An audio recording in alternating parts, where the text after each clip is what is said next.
महाराष्ट्र दिन म्हणजे काय आणि महाराष्ट्र दिवस हा केव्हा साजरा केला जातो? मी गौरव सुरकार आणि तुम्ही गौरव गोल्डन रूफटॉप पाहायला सुरुवात केलेली आहे. या व्हिडिओमध्ये आपण महाराष्ट्र दिन म्हणजे काय आणि महाराष्ट्र दिवस केव्हा साजरा केला जातो, कशा प्रकारे साजरा केला जातो, का साजरा केला जातो याबद्दल आपण पूर्ण बोलूयात. राज्य पुनर्रचना कायदा 1956 नुसार प्रत्येक राज्याची यांच्या भाषेनुसार मांडणी करण्यात आली. तर याचा परिणाम म्हणजे मुंबई राज्य निर्माण झाले. मात्र ते वेगवेगळ्या लोकांपासून आणि त्यांनी बोललेल्या भाषेपासून बनलेले होते. उदाहरणार्थ गुजराती लोकांची कच्ची भाषा, महाराष्ट्र लोकांची मराठी. याला आपण भाषावार प्रांतरचना असे म्हणतो. संयुक्त महाराष्ट्र समिती मुंबई यांनी ज्या दोन विभागण्या केल्या होत्या त्या विभागण्यामध्ये दोन आघाडीवरचे राज्य होते. ते एक म्हणजे महाराष्ट्र आणि दुसरे म्हणजे गुजरात.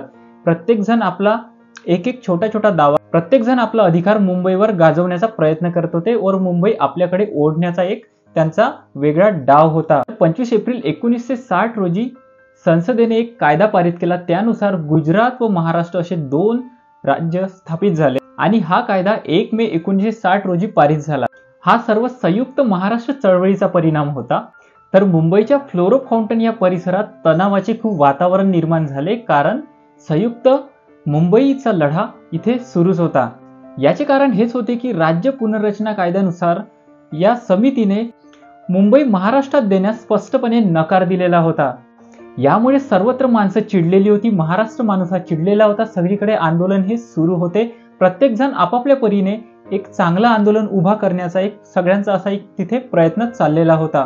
छोट्या सभा घेऊन तेथील त्यांचा निर्णय आणि ते निषेध सरकार विरुद्ध नोंदवत होते. त्यानंतर एक प्रचंड जनसमुदाय एका बाजूने चर्चगेट स्थानकाकडून दुसऱ्या बाजूने बोरी बंदर या परिसरातून प्रचंड घोषणा देत फ्लोरो फाउंटन या परिसराकडे वळला. मोरारजी देसाई यांनी पोलिसांचा वापर करून लाठीचार्ज आणि गोळीबार करून तेथील खूप सारे नागरिक मृत्युमुखी पडले. स्वातंत्र्य लढ्यासाठी 106 लोकांचे जे बलिदान महाराष्ट्रासाठी आहे ते खूपच अगत्याचे आहे, खूप महत्वाचे आहे. 106 हुतात्मे महाराष्ट्रासाठी शहीद झाले व त्यांच्या स्मरणार्थ 1 मे हा महाराष्ट्र दिन म्हणून साजरा केला जातो. कारण आपल्या महाराष्ट्राला मुंबई जी लाभलेली आहे, अखंड महाराष्ट्र लाभलेला आहे, हा काही सहज किंवा अशाच छोट्या गोष्टींनी लाभलेला नाही, तर त्यासाठी 106 लोकांनी बलिदान दिलेलं आहे. ते लोक शहीद झालेले आहे आपल्या महाराष्ट्रासाठी. तर अशा सर्व शहीद लोकांना आणि प्रत्यक्ष अप्रत्यक्ष सगळ्या सहयोग देणाऱ्यांना मी माझे नमन करतो आणि माझा व्हिडिओ इथेच समाप्त करतो. जय हिंद, जय महाराष्ट्र.